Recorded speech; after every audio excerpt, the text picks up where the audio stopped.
Pai, Filho e Espírito Santo. Amém. Ave Maria, cheia de graça, o Senhor é convosco. Bendita sois vós entre as mulheres e bendito é o fruto do vosso ventre, Jesus. Santa Maria, Mãe de Deus, rogai por nós, pecadores, agora e na hora de nossa morte. Amém. Auxílio dos cristãos, Nossa Senhora do Carmo, São José Cupertino, em nome do Pai, do Filho e do Espírito Santo. Amém. Boa noite. Bem, o Melo me deu a oportunidade e a alegria de poder dar essa aula. Não vai ser bem uma aula, mas é mais uma apresentação de um novo livro que vai sair aí pela Flos Carmelli Edições, que é o livro da vida de São José de Cupertino.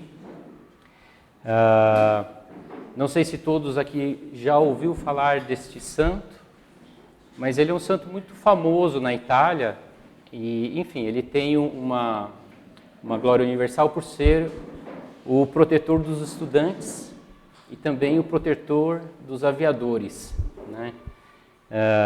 Como a gente tem no subtítulo ali, o santo que voava.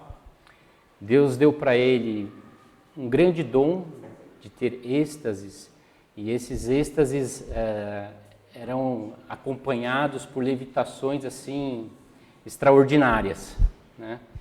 E de tal forma, de tal intensidade e de tal quantidade que a igreja colocou ele como um protetor dos aviadores também. Então é um santo muito simpático, claro, é italiano, todo italiano e santo tem que ser simpático por natureza, né? Mas o livro ele é muito interessante porque essa é uma edição que foi organizada por um frei franciscano, né, o Roberto Brunelli, e na verdade ele é todo retirado do processo de canonização de São Francisco Cupertino, São José de Cupertino, desculpe.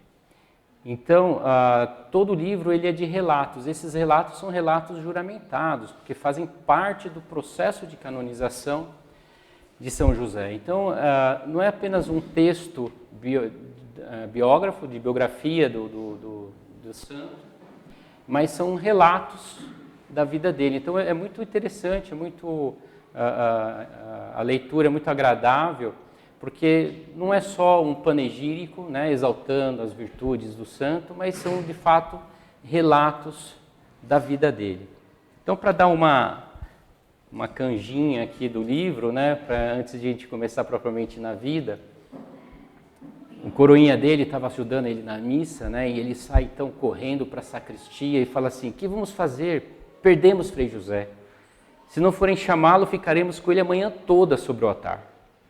Então vinha o guardião ou algum outro que tinha autoridade, colocava um banquinho e sobre o estrado do altar subia nele e aproximava-se do ouvido de Frei José dizendo-lhe: "Frei José, por obediência, volta a ti mesmo e continua a missa." Então, essa era o modo normal das missas de São José Cupertino. Mas, onde nasceu então São José? Ele nasceu lá em Cupertino. Todo mundo sabe onde fica Cupertino, né? Bom, enfim, ele nasceu em Cupertino, bem ao sul da Itália. A gente sabe que a Itália parece uma bota, né? É bem no calcanhar da Itália, bem no sul mesmo da Itália. E ele vai morrer em Osimo. Já Osimo é o contrário, já é bem ao norte da Itália, né, um pouco antes de Veneza, fica numa diocese chamada de Ancona, também próximo ao Mar Adriático, né? Pena. E é esse percurso, né, que a gente vai ver hoje no livro, né? Essa viagem dele de Cupertino até Osimo, né? O primeiro capítulo do livro, ele fala em um estábulo de Cupertino, porque de fato São José, ele vai nascer como Nosso Senhor, num estábulo. Claro, toda essa região, imagina, ele nasceu em 1603, então já faz mais de 400 anos. 400 anos atrás, no extremo sul da Itália, era o que a gente poderia talvez equiparar a um agreste do Nordeste, né? Talvez algo assim. Então, realmente era um povoado muito simples, muito pobre, pessoas muito rústicas, né? E é nesse ambiente que São José nasce. Mas os pais dele eram, além de muito pobres, eram muito bons. A mãe muito severa e o pai bastante, como posso dizer, bastante generoso, né? E eu trouxe aqui um salmo que a gente canta nas vésperas de domingo, que é muito bonito, eu acho que se aplica muito a São José Cupertino, né? Suscitans a terra innoten, ed estecur erigens pauperem, ut collocat teum cum principibus populus sui. Então, o levanta da terra, o pobre, e da sujeira, da ignomínia, né? Para o colocá-lo junto aos príncipes e junto com os grandes da sua terra, do seu povo. Porque é justamente isso que é a vida de São José. Ele vai nascer num estábulo e vai ter que morrer trancado no mosteiro por causa da multidão que queria vê-lo e tocá-lo e ter acesso a ele, né? Então ele vai nascer no dia 17 de junho de 1603. O pai, como eu disse, ele era muito bom e muito generoso e talvez um pouco ingênuo, porque ele fez vários empréstimos para amigos. E esses amigos não pagaram ele. Então ele ficou credor. E naquela época, enfim, como hoje, a polícia, uma das ações que a polícia tem é correr atrás dos credores. Então a polícia da época vinha muitas vezes à casa do seu Francisco Félix Deza, que era o pai de São José, para cobrá-lo. E como ele não tinha posses, não tinha dinheiro, ele vivia fugindo, escondendo-se nas igrejas das regiões. Numa dessas visitas da polícia, foram avisar a mãe, né, a dona Francisquina Panaca, que a polícia estava vindo. Ela, então, assustada, correu para um estábulo.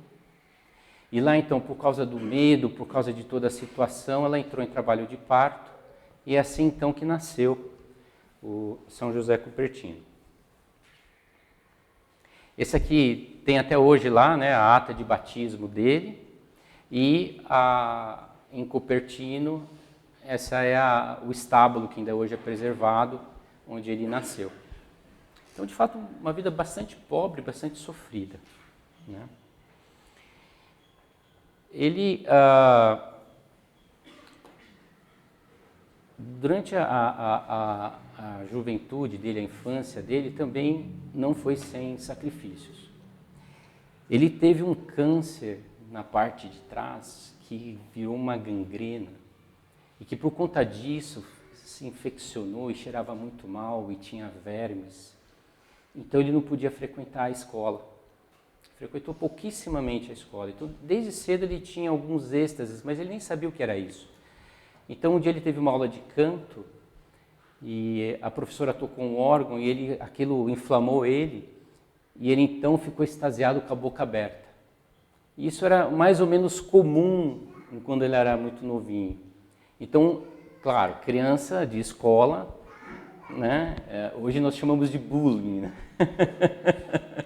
Mas deram para ele o apelido de Boca Aperta, então ele era conhecido o Boca Aperta.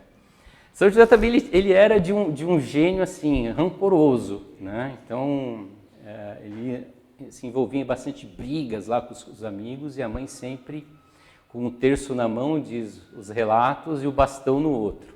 E ela era bem generosa com os dois.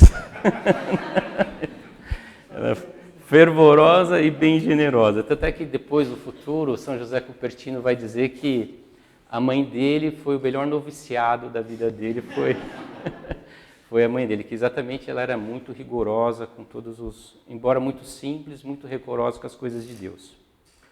E ele então teve esse câncer e a coisa se alastrou, ele não conseguia andar, ele ficou 4 anos deitado em casa, então ele perdeu praticamente todo o período escolar e aquilo estava virando uma coisa que ele ia morrer.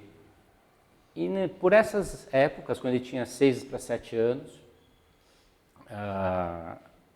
apareceu ali um eremita de Nápoles que tinha uma certa experiência com atividades médicas, vamos chamar assim, né?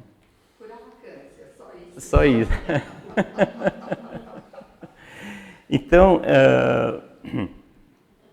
Então, o que acontece? Ele ficou em casa, né, e apareceu esse eremita, né? E quando ele viu aquilo, ele ficou muito assustado, ele deu uma bronca muito grande na mãe dele, falou, olha, você deixou a coisa ficar de um modo muito crítico. E aí, então, como o livro é de relatos, eu acho que fica interessante eu ler um pedacinho do relato para a gente ir um pouco tendo noção de como o livro ele é escrito, né? Então diz lá um relato que então chegou esse eremita, né? Então ele pegou 2 tábuas, fez uma cruz e amarrou o menino nelas, colocando ele de face para a terra. Depois, com uma tesoura de prata, começou a cortar a carne apodrecida. Diante desse espetáculo, o pai, enternecido pela afeição paterna, não queria consentir, mas a mãe, mais corajosa, o impediu e o cirurgião prosseguiu a cortar, sem dor do paciente, até que chegou a carne viva. Tendo chegado a ela, com admirável rapidez, deu 1 ou 2 toques entre dores, gemidos e gritos, com que o doente se recomendava a São Francisco para que o ajudasse. Teve um tal desmaio que todos o consideravam morto. Somente a mãe se mantinha firme e consolava os outros, dizendo que ele estava vivo e seria curado. Então, passou essa cura, né? essa cirurgia, enfim, para ser bastante condescendente com o coitado do eremita. Mas, de novo, a mãe não curou direito aquele negócio, voltou a infeccionar, voltou a criar vermes, voltou a criar mau cheiro. A mãe, desesperada, não sabia mais o que fazer. Então, levou ele não podia andar, né, de bruços num cavalinho, num jumentinho, até um santuário que tinha ali, não muito perto, ficava a 15 quilômetros. Né? Então, hoje 15 quilômetros parece perto, mas para quem anda de cavalo a pé, é uma bela caminhada. E levou lá num santuário de Nossa Senhora das Graças. Quando chegou lá, ela encontrou o eremita. O eremita viu aquilo e ficou desesperado também. E foram então buscar um óleo milagroso que tinha ali nesse santuário e colocaram em São José. Da lâmpada, né? Da lâmpada, A lâmpada ficava acesa para Nossa Senhora lá, né? Isso. Né? E então, imediatamente ele ficou bom. Tanto é que voltou andando os tal dos 15 quilômetros até a casa dele. E aí ele, enfim, já tinha passado praticamente todo o período de escola, ele já não tinha aprendido quase nada, ele de fato, pessoalmente, tinha poucos recursos naturais, né, de inteligência, e além de tudo, prejudicado ainda por essa doença. Então, com 16 anos, ele procura algum emprego, né? Então ele começa a vender crinas, né, mas ele é tão atrapalhado e se dá tão mal com tudo, que ele percebe que aquilo não é muito para ele. E durante esse período todo que ele ficou adoentado, a mãe contou muitos casos da vida de São Francisco para ele. E aquilo foi criando como que um desejo de seguir uma vida religiosa. Então ele pretende, seguir uma vida religiosa. Por incrível que pareça, os parentes de Dona Deza, de Dona Panaca e do seu Deza, eram religiosos afamados ali na região. Eles eram como que os superiores dos franciscanos ali dessa região do sul da Itália, né, chamada Apulia. Né? Mas eles conheciam o pequeno José e não queriam de modo algum dar para ele uma oportunidade de ser religioso na ordem deles. E São José, então, ele vendo a impossibilidade de seguir com os franciscanos, conventuais, ele vai buscar os capuchinhos, onde ele prestava pequenos serviços de limpeza, né, algumas coisas. E então ele foi aceito como irmão leigo. O irmão leigo, se eu não estou errado, é a posição mais baixa de uma ordem religiosa, né? Então, ele ainda é leigo, por isso chama alemão leigo, mas ele vive como um religioso, né? Então, a única opção que ele tinha era essa e ele seguiu com muito bom grado. Então, ele entrou para os capuchinhos com essa idade por volta dos 16 anos. Só que isso vai durar muito pouco, porque a estadia dele lá vai ser um completo desastre. Coitado. Então, a primeira coisa que o superior mandou ele fazer é transferir a água de um poço enorme para um outro poço. Então, ele levou mais de um mês levando água de um lado para o outro.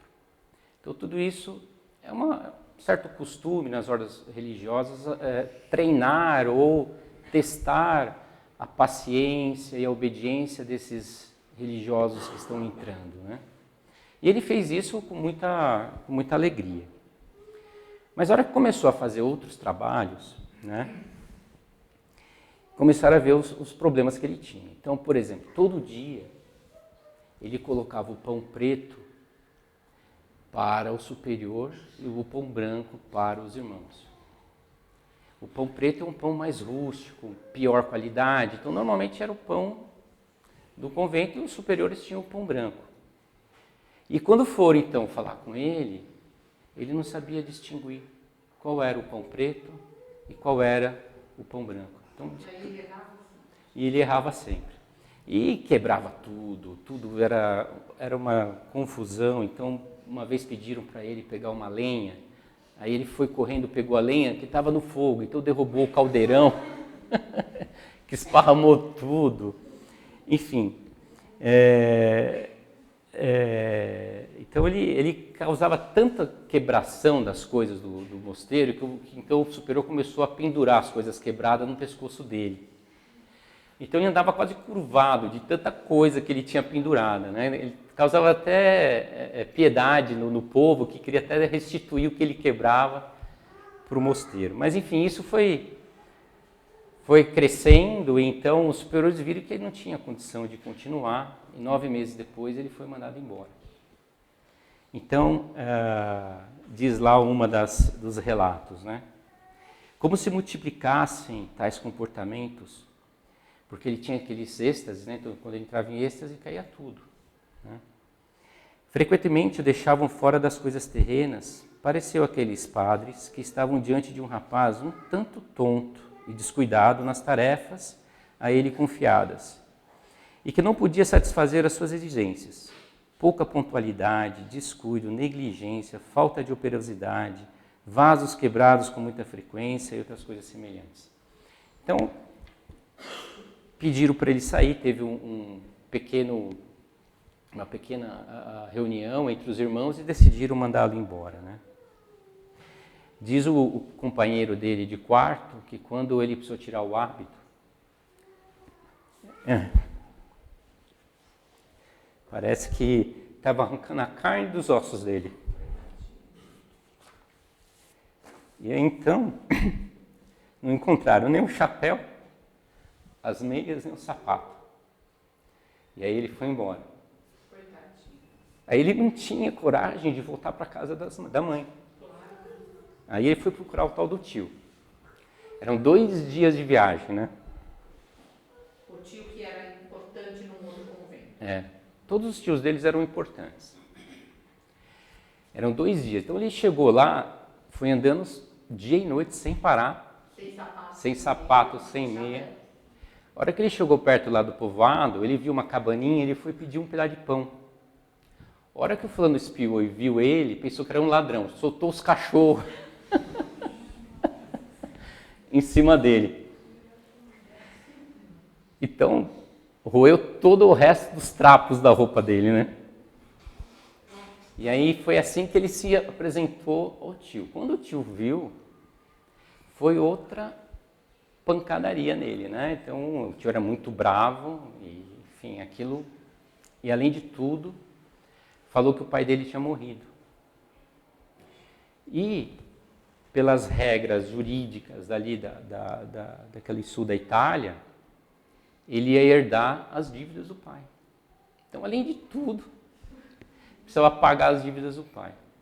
A coisa foi tão dramática que ele perdeu um pouco a noção das coisas e ficou como que, enfim, absorto, né? O sacristão, que era um padre mais velho, ficou com tanta dó que pegou São José e escondeu ele num cantinho que existia lá dentro do convento. É uma salinha. Aqui, ó, aqui era o convento onde o tio ficava, era chamado Brotella. São José vai ter uma devoção enorme.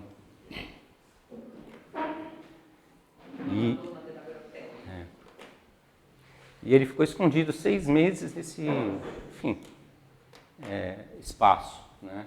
Porque o tio pôs para fora, né, André? O tio pôs para fora. O sacristão não teve coragem de mandá-lo embora assim, escondeu ele, dava comida.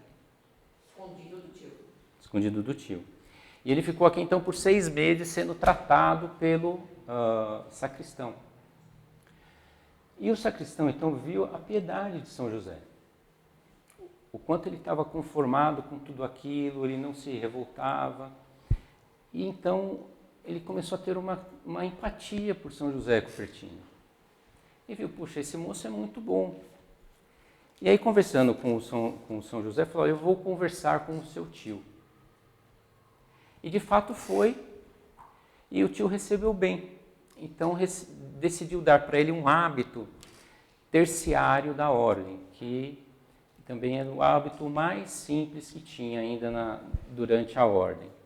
Mas que para São José Cupertino aquilo já era uma coisa estupenda, né? E tinha também um benefício adjacente muito interessante, porque pelas regras também jurídicas, uma pessoa de ordem religiosa não poderia ser cobrada pelo Estado civil. Então, nesse caso, ele se viu livre daquelas dívidas herdadas do pai, né? Então, em 1625, então ele estava com 22 anos, ele foi aceito ali como irmão Francisco, né? E ele ia, enfim, passar a vida dessa forma, né? O tio dele deu um cavalo para ele cuidar, então a obrigação dele era cuidar desse cavalo. Só que ele passava as noites estudando, rezando, as noites inteiras. Então isso foi descoberto. E quando descobriram, o tio dele de novo ficou mais ainda apiedado do sobrinho. E falou, puxa, ele pode ser que seja um bom padre. E decidiu então ele ser aceito para receber as ordens, né? Ou seja, para ele ter entrada no estado clerical, né? Então diz lá o relato, né, que os tios começaram a imaginá-lo como um clérigo e sacerdote. Só que o tio também, enfim, ele era muito douto, sabia muito bem que São José não tinha a capacidade natural de fazer todos os estudos que eram em latim, de uma série de matérias de alto grau intelectual. Então o tio tentou protegê-lo. Para ele aceder às ordens, ele deveria ser aceito pelo superior da região. Então o que o tio fez? Levou lá todos os que iriam dar entrada para as ordens, São José estava lá dentro, e quando chegou lá em Lecce, que era a sede dos franciscanos ali do sul, o tio dele escondeu São José Cupertino, para ele não ir se apresentar ao superior. E quando ele foi, ele próprio ao superior, falou, não, eu já dei o hábito de clérigo para ele. Como ele era muito famoso, o superior não ia entrar em choque com o tio dele, né? Então, ele conseguiu passar essa etapa incólume, vamos chamar assim, né? Então, ele deveria ser aceito lá por Lecce e ele deveria fazer os estudos em Lecce, porque o seminário era lá, não era em Cupertino. Cupertino só tinha essa pequena igreja. Mas o tio sabia que ele não ia ter condições de assistir às aulas de lógica, de filosofia, enfim, de humanidades. Então, eles combinaram entre eles, os tios, eram 3 tios de São José Cupertino, de dar os primeiros rudimentos de latim, os primeiros rudimentos das regras, enfim, para que ele pudesse atender às normas da época de escolaridade, né? Bom, chegou então o momento dele receber as ordens menores. Então ele recebeu facilmente, né, as 4 ordens menores, né? Eu já vou passar aqui. Essa é a Nossa Senhora, que é o afresco lá da Grotella, que ele tinha muita devoção. Então ele recebe em janeiro as 4 ordens menores, o hostiário, o exorcista, leitorato e acolitato. Em fevereiro, ele recebe o subdiaconato e em março o diaconato. Só que para receber o diaconato, existem regras canônicas que ele precisaria passar por um teste, onde ele deveria saber de cor todos os evangelhos do ano litúrgico, em latim, claro.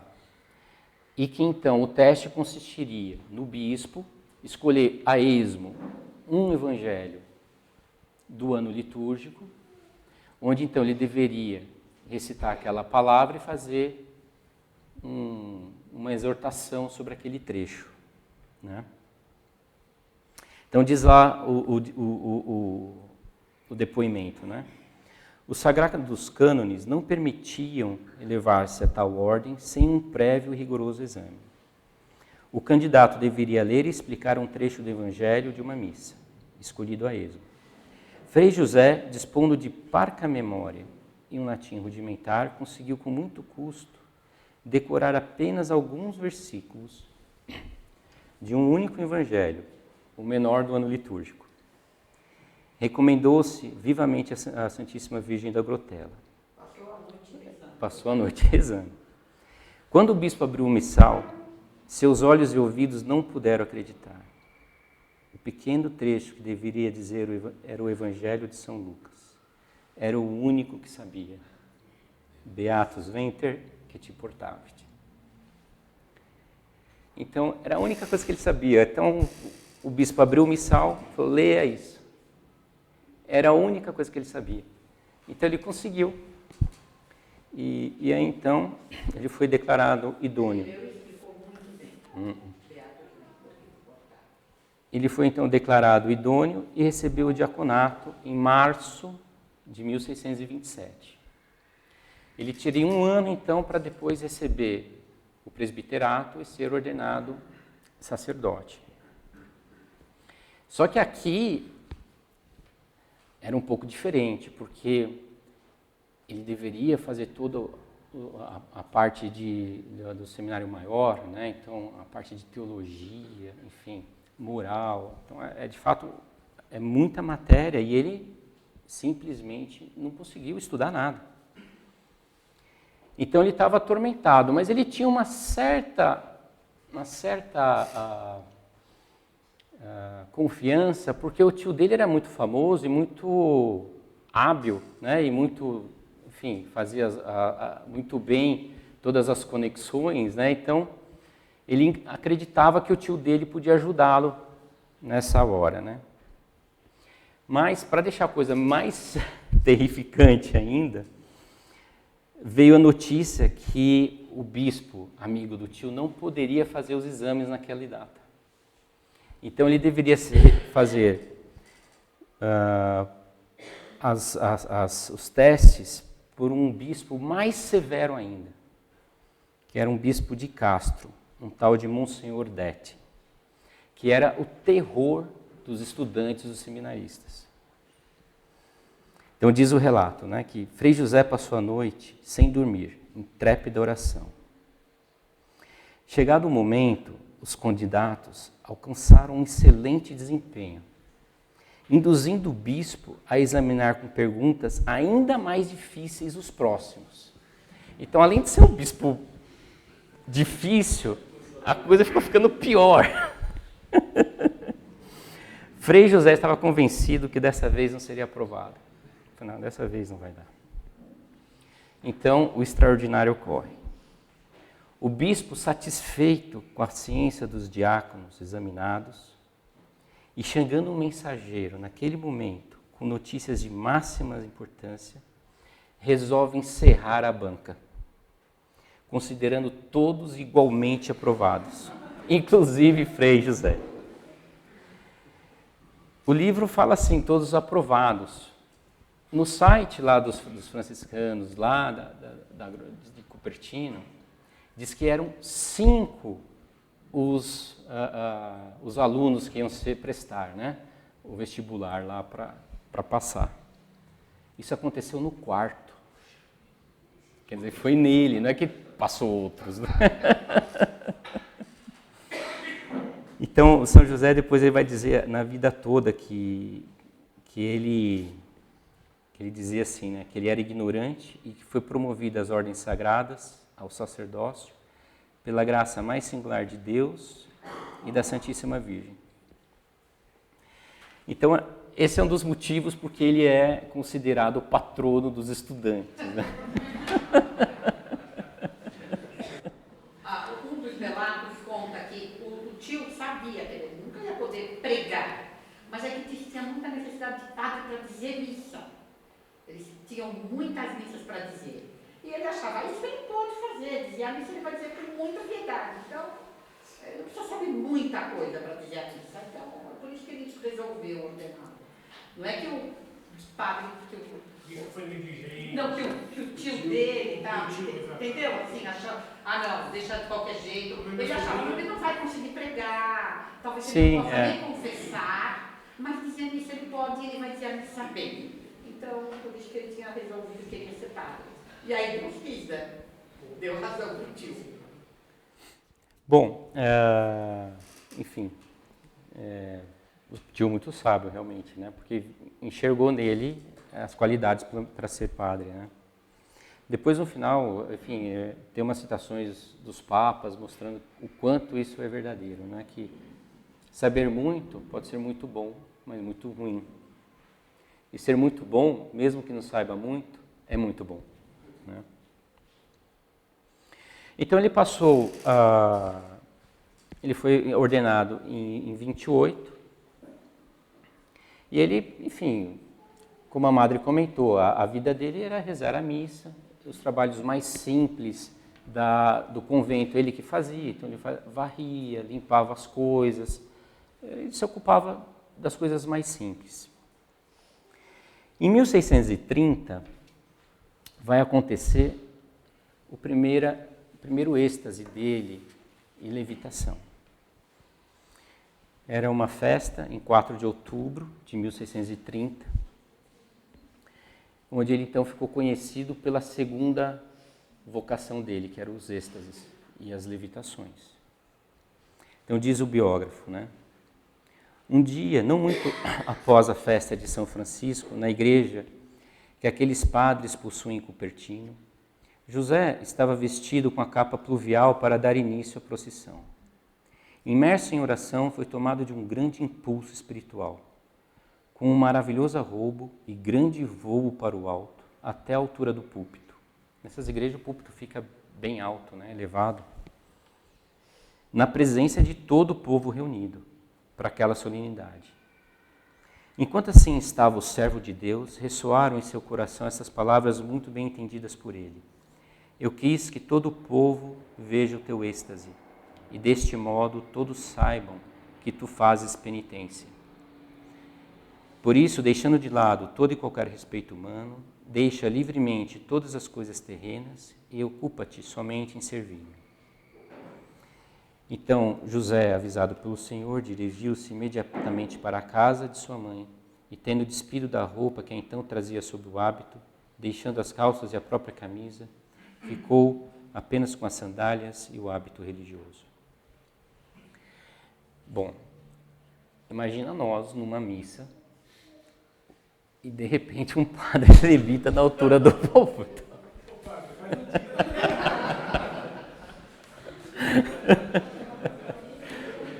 Agora, imagina isso na Itália. Né? Então, o que aconteceu? A vida dele virou do avesso. Né? Então, a coisa se espalhou e no outro dia já tinha milhares de pessoas para assistir a missa de São José de Cupertino. Né? Então, a coisa foi tomando vulto e ele, quando caía em si, ele sempre colocava o capuz e tapava os olhos e chorava muito, que ele não queria aquilo. Mas ele dizia que era como a pólvora no fogo. Ele não tinha controle sobre isso. Que vai ser depois, a gente vai ver uma das características dos milagres verdadeiros, né? Que não seja intencional. Então, um segundo voo, que também foi bastante importante, foi no mosteiro de Santa Clara. Então, ia ter lá um evento, São José pediu para não ir, o padre responsável pediu para ele ir, que ficasse então num canto. Então São José retirou-se para um canto da igreja junto à escada do púlpito, onde pôs-se de joelhos com as mãos postas. Permaneceu assim por algum tempo, quando a voz de um músico entoou Tuta pulcra es Maria. Ele deu um grito. Voltando, todos voltaram para ele. Mais de 60 pessoas na igreja. E o vimos então em cima do púlpito, de joelhos, com as mãos estendidas e os olhos cheios de lágrimas, fixos em uma estátua da bem-aventurada Virgem da Anunciação, que está sobre o altar-mor. Todos nós olhávamos fixamente, não podendo imaginar como ele se encontrasse ali. Alguns pensavam que tivessem subido pela escada, mas de maneira velocíssima, outros em voo. Foi quando, depois de ter contemplado pelo espaço de um quarto de hora, o padre, com um tom de humildade, deu um grito, em um movimento instantâneo, voltando atrás nos ares. Tornou a pousar de joelhos no mesmo local onde estava antes, sem tocar na escada, que tinha 10 degraus, e sem fazer o mínimo ruído. Permaneceu estático por um tempo, até que fosse acordado por seu superior. Então também, agora no mosteiro das freiras, e aí foi também outra convulsão. Começaram a depois cortar o hábito dele, e ele ficou bravíssimo com isso, né? E aí o superior, então, foi questionar, ele falava que não estava em seu poder para decidir sobre fazer ou não essas coisas, né? É aí que ele disse essa frase, né? Que era como pólvora posta ao fogo, né? Santa Teresa também vai falar algumas coisas quando ela entrava em êxtase, né? Que é como a palha também posta ao fogo, né? Que não resiste ao fogo. Então, a sua fama de santidade se espalhou por toda a região, então começou a vir muitas e muitas pessoas visitá-lo, e assim foi. Até 1634, quando um novo superior foi eleito ali para a região da Puglia. Quando esse novo superior, Frei Antônio da Santo Mauro, ele ficou sabendo da questão de São José Cupertino, ele pediu então para que São José visitasse todos os conventos que estavam sob a responsabilidade dele, que era naquele calcanharzinho da Itália, porque ele queria que então, pela santidade dele, ele pudesse avivar os outros, né? Bom, eram 50 conventos no calcanhar da congregação, dos franciscanos ali do sul da Itália. Então ele começou a fazer essa peregrinação e teve de fato muitos êxitos, né? Muitas conversões, e, enfim, bastava ele ter um pensamento sobre Nosso Senhor ou sobre Nossa Senhora, ele já entrava em êxtase. Quase todas as missas ele tinha esses êxtases e levitações. Então aquilo, enfim, creio que comovia muita gente, né? E aí uma das pessoas Muitos. Começava a chorar. Era uma coisa que comovia enormemente. Muitas, mas conversão é realmente assim, as milhares, né? Mas uma desses conventos, numa cidadezinha chamada Gianaso, eu até coloquei aqui o Giovinazzo, desculpa. Teve alguns ali que não gostaram do que viram. Porque de fato, enfim, é algo surpreendente. E São José sempre dava um grito, porque ele sentia como que uma punhalada no coração. Então aquilo de fato acho que doía. Então ele dava um grito e entrava em êxtase. E aí então juntaram-se alguns e falaram, não, isso para quê? Não precisa disso, isso é exibição, ele está fazendo, isso não é coisa de Deus. E denunciaram então ele para a Santa Inquisição em Nápoles. Então em maio de 1636, o vigário apostólico, Monsenhor Giuseppe Palamola, enviou uma acusação formal para o Santo Ofício de Nápoles, com os seguintes dizeres: um homem de 33 anos se faz de Messias e arrasta uma multidão atrás de si. Bom, aí a vida de São José Cupertino vira aquilo que era um hosana, né, vira um calvário, porque ele vai para Nápoles para o Santo Ofício. E aquilo para ele era uma cruz enorme, né? Então, o processo é instituído em Nápoles e Frei José Cupertino deixa Cupertino em outubro de 38. Então, depois ele nunca mais volta para Nápoles, para Cupertino, ele vai para Nápoles e começa o processo. Ele vai ser... Ele vai sofrer a vida inteira de saudade da Madonna da Grottella. Muitíssimo, muitíssimo. Quando ele está lá em Nápoles, então ele vai ser ouvido pelo tribunal da Inquisição por 3 vezes, por 3 oportunidades. E de fato não encontram nada muito estranho em São José de Cupertino. E numa segunda vez, então pedem para ele rezar uma missa nessa igreja aqui, São Gregório de Armênia. Então São José Cupertino, ele reza a missa, não acontece nada, mas quando ele vai fazer a ação de graças, então ele entra em êxtase e levita na frente de todos os inquisidores dele. Então diz lá o relato, né? Quando eu estava com Frei José em Nápoles, mandaram que ele celebrasse a missa em São Gregório de Armênia,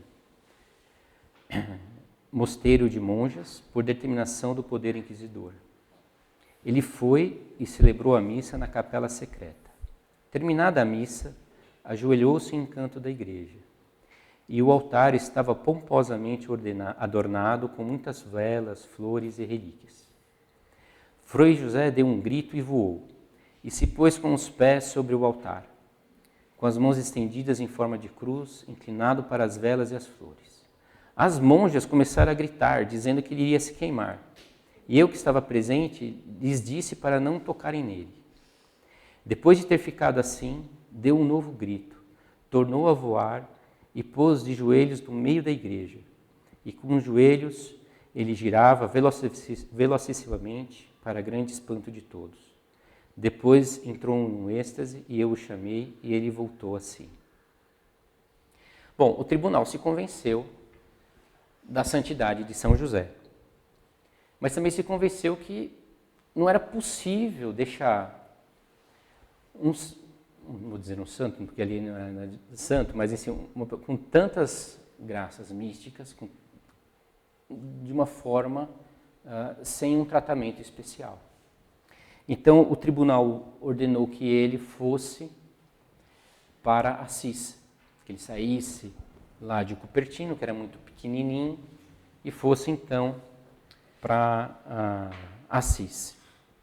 Antes disso, eles levaram para ver o Papa, era o Papa Urbano VIII, E aí também, quando ele beijou o pé do Papa, ele entrou em êxtase e voou em cima do Papa, e da corte papal.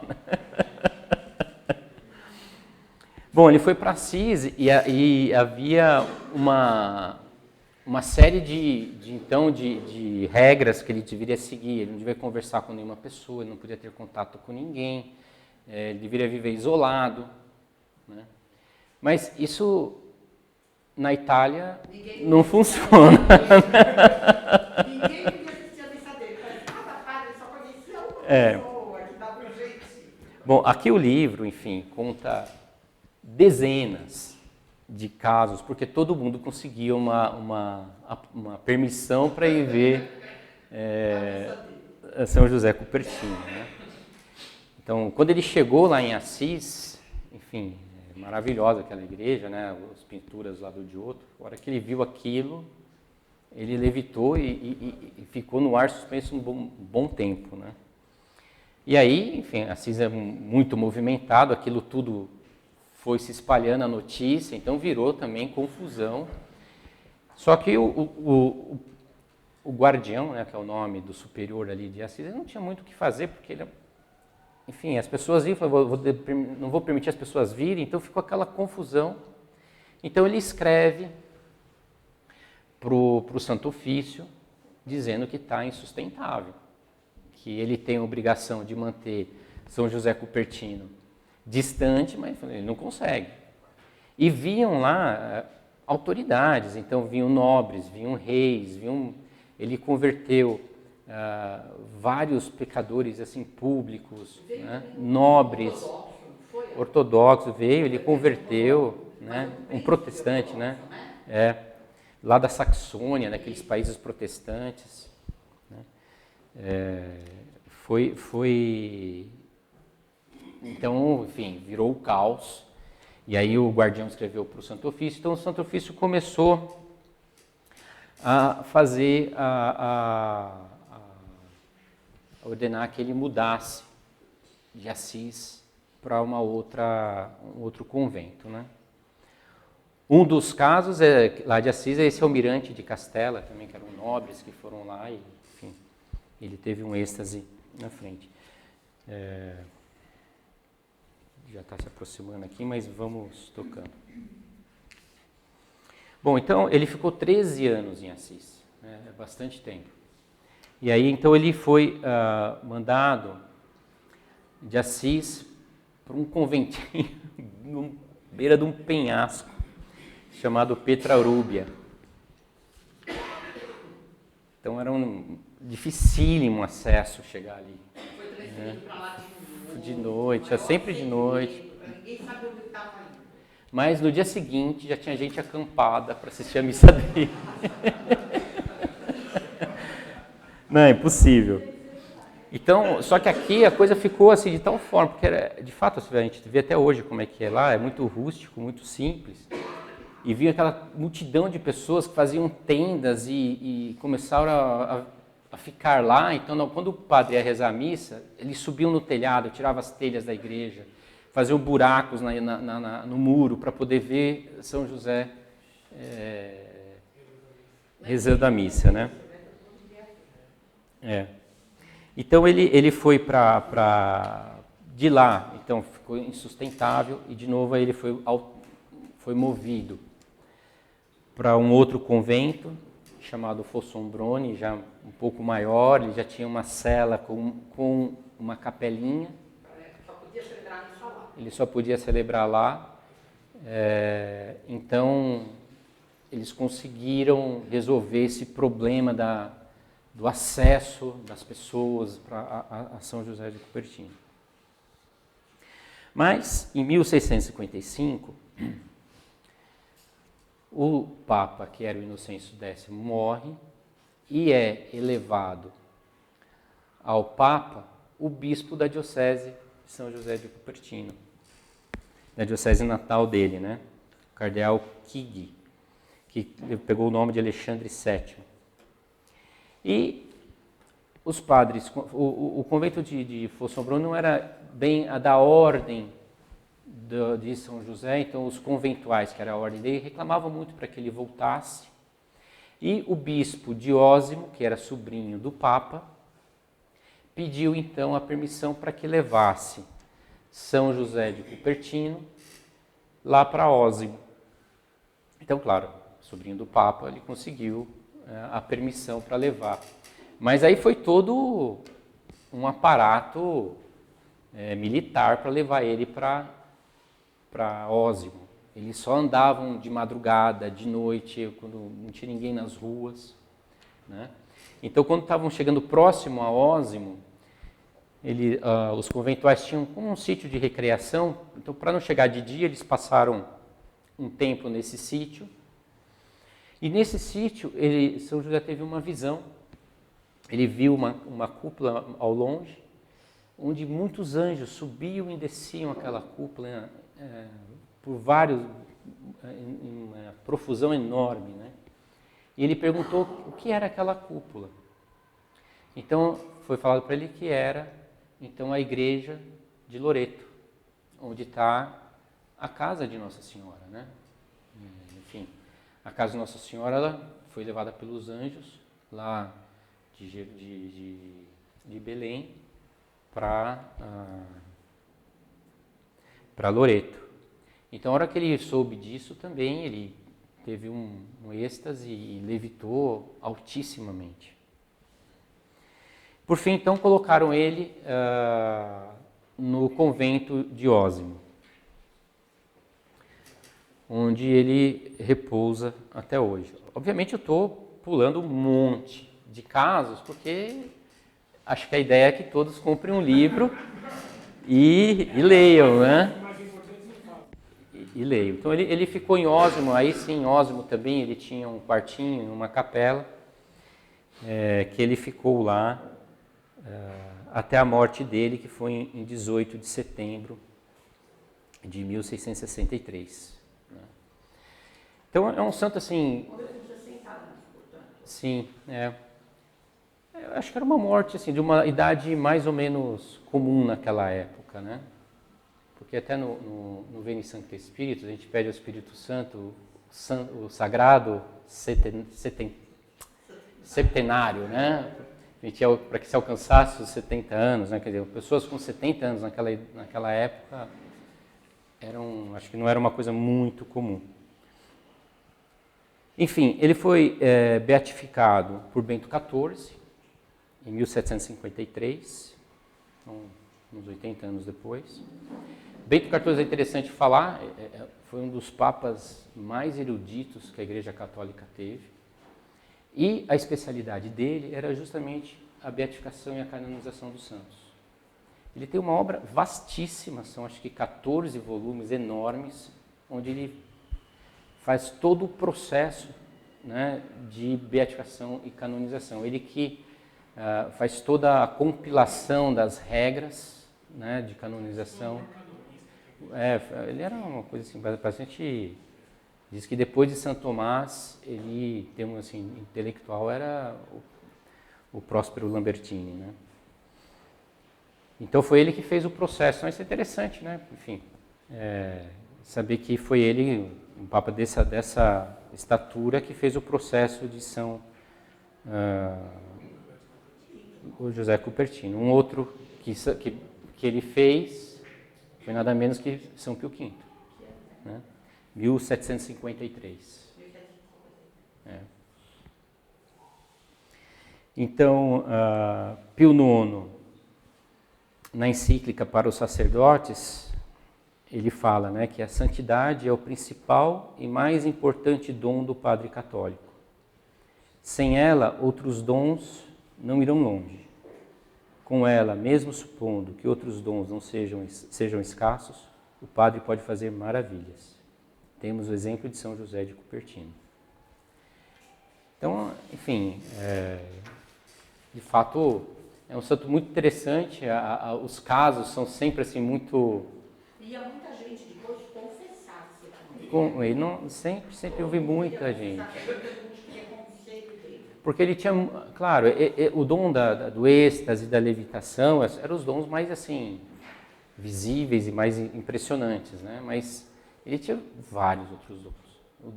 Ele tinha o dom da cura, dom da profecia, ele E lia, as consciências. lia as As pessoas consciências. não têm medo de chegar perto dele. Ele tinha até E a gente só ia falar com ele depois de ter confessado. porque ele era muito direto, né?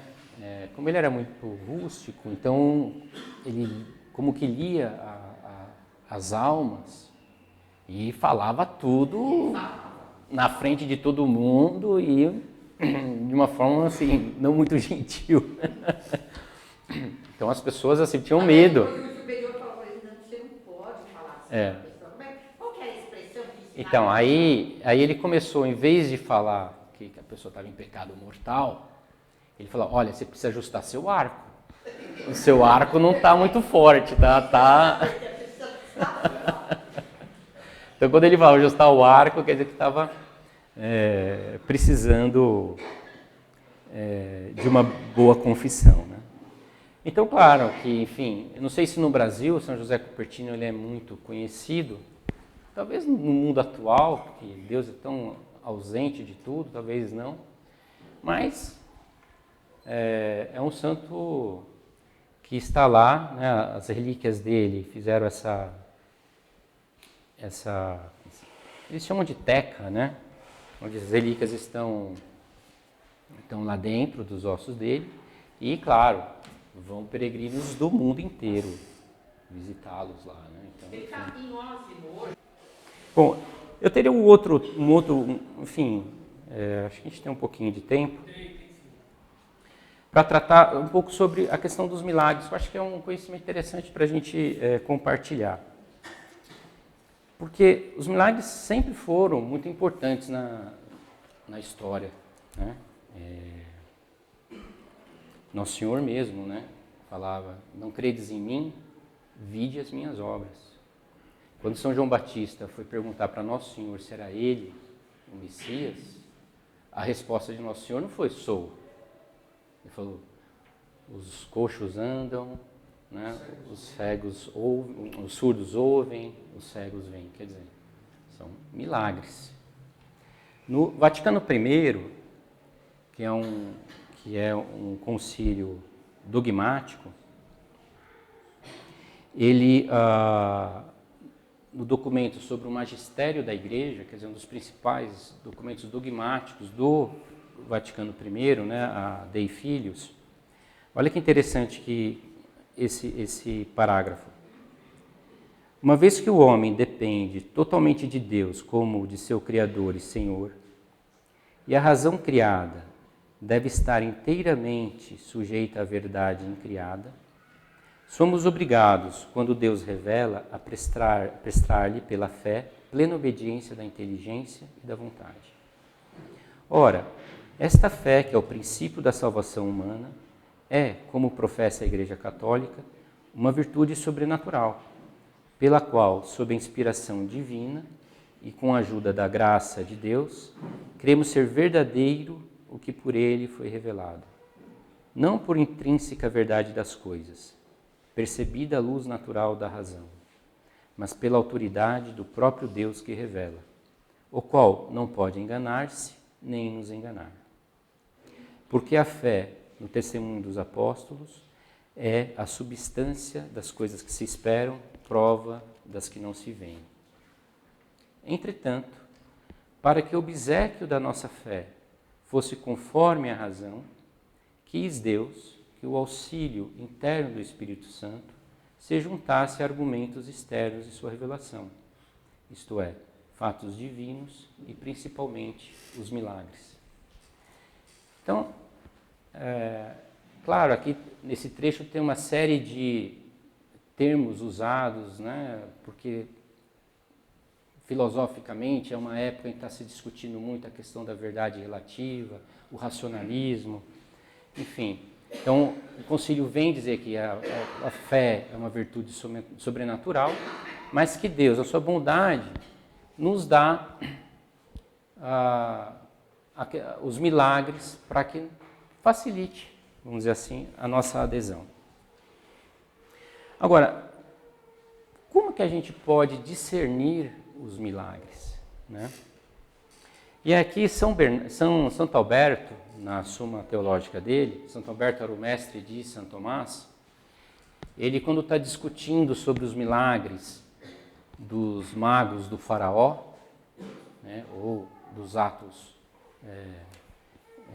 enfim, portentosos dos magos do faraó, ele dá esses 4 critérios para se distinguir que um milagre seja verdadeiro ou não. Santo Tomás depois vai retomar eles e vai utilizá-los, né?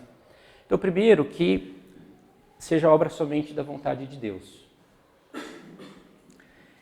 2, que não possa ser produzido por forças naturais, que seja súbito e instantâneo e que seja realizado para fins de justiça pública, a fim de edificar os crentes. Então, esse primeiro, André, seria, por exemplo, aquilo que São José de Pertinho dizia, não depende de eu querer, Sim. Ou não é que ele voava quando ele queria.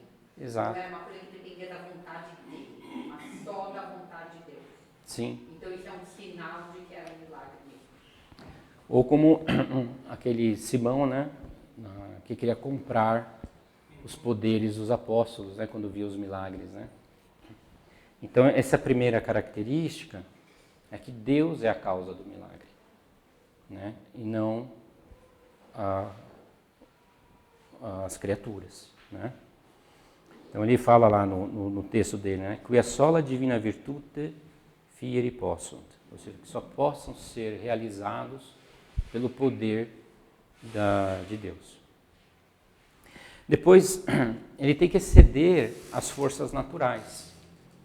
E aí Santo Tomás dá um exemplo muito interessante, né? Ele fala, claro, porque senão se a gente jogasse uma pedra para cima, seria um milagre, porque uma pedra não voa, né? Agora, ela sendo auxiliada por uma outra força da natureza, não torna aquilo um milagre. Então tem que exceder a força da natureza, né? Tanto é que a definição de milagre é uma suspensão das forças da natureza, né? A definição mais corrente de milagre. Depois ele tem que ser súbito e instantâneo. Então, uma cura não pode levar 6 meses para curar. É aquilo lá. Pôs a mão, curou, né? Falou, curou. Então, é um sinal. Pode ser que haja curas que demorem mais? Pode ser, mas ela não vai ser considerado um milagre por essa definição, né? E por último, e que o Bento XIV fala que é uma das mais importantes, é que ela seja realizada por uma questão de justiça. Ou seja, que ela seja proba, que ela seja justa, santa, né? Não seja para um fim de exibicionismo, por exemplo, ou um fim de vantagem, enfim, ou uma vaidade, né? Eu lembro um padre antigo, já morreu, coitado, que me comentou um caso no seminário, quando ele era o seminário menor dele, imagina, em Mariana. O seminário menor, a partir da 5ª série entravam os meninos para fazer o seminário, né? Então imagina menino de 5ª série num seminário. E tinha um seminarista lá que, enfim, tinha os dons, né? E aí um dia eles combinaram, o padre contando, que eles foram atrás, o seminarista estava lá rezando, lá sozinho, na igreja, né? Uma igreja com um altar barroco em Mariana. Aí entraram por trás, naqueles altares monumentais, né? Tem escadinha, tudo, entraram os meninos lá e pegaram a imagem, assim, que ele estava rezando, né? E deram umas mexidinhas. Aí o seminarista falou assim, justo eu. Então, certamente, não era, né? Então, claro, a gente vê, por exemplo, os milagres da medalha milagrosa. São milagres portentosos, né? Que curavam, que, enfim, salvou Paris de uma grande peste. Né? Ou os milagres de Lourdes, então. Em Lourdes, enfim, existe todo um comitê para analisar, porque são milhares e milhares de casos. Mas até hoje, desde a época de Santa Bernadette, acho que são 62 ou 63 que são reconhecidos como milagres, né? Mas são aos milhares. Ou o mais próximo, né? Fátima, milagre do sol, na frente de tantos outros. Então, enfim, esses critérios são usados pela igreja para mostrar se ele é ou não verdadeiro. E diz Bento XIV, nessa obra que ele fala sobre a canonização dos santos, quando ele trata dos milagres, etc., ele fala que o demônio, muitas vezes, quando existe um milagre, ele ocasiona uma série de falsos milagres contingentes para que se desconsidere ou se desacredite o verdadeiro. Ou que então dê para as pessoas uma imagem de que aquele que produz o milagre é uma pessoa santa e na verdade não é. Bom, a gente tem hoje exemplos aos montes aí com essas igrejas protestantes. Tem um caso interessante que é Garabandal. Não sei se vocês conhecem. É um caso onde também se diz que crianças viram Nossa Senhora. É algo esquisitíssimo. A igreja nunca se pronunciou a respeito. Mas, se a gente compara Fátima com Garabandal, é um negócio assim que dá medo, né? Eles tinham umas quedas estáticas. Quando eles entravam em êxtases, eles colocavam a cabeça de uma inclinação assim totalmente estranha. E muitas das vezes, não sei se não vai funcionar aqui, eles andavam de costa, abraçados uns aos outros, olhando para cima, sem olhar, andando numa alta velocidade, numa rua completamente de pedras, sem se tropeçar. Então, umas coisas assim que... Por que Nossa Senhora ia precisar disso? Fazer esse parafernália todo, né? Os pastorinhos, não, eles fugiam e entravam embaixo da cama, de medo e de não querer se expor, né? Então, enfim. E hoje a gente escuta uma proliferação de aparições, enfim. Então a igreja é muito sábia em não dar ouvido a elas, né? Mas a ideia de mostrar essa questão dos milagres é mostrar como que São José Cupertino preenchia todos esses requisitos. Ele fala, era como pólvora, quer dizer, era instantâneo. Nosso Senhor disse para ele, eu quero que você tenha esses êxtases para que as pessoas saibam que você faça penitência. Ele fazia 7 quaresmas por ano, São José Cupertino. Então, quer dizer, acho que a vida dele era uma quaresma, porque o ano tem 12 meses, 7 já é quaresma, né? Se tirar o sábado e domingo, já completou o ano, né? Então, uma penitência enorme, né?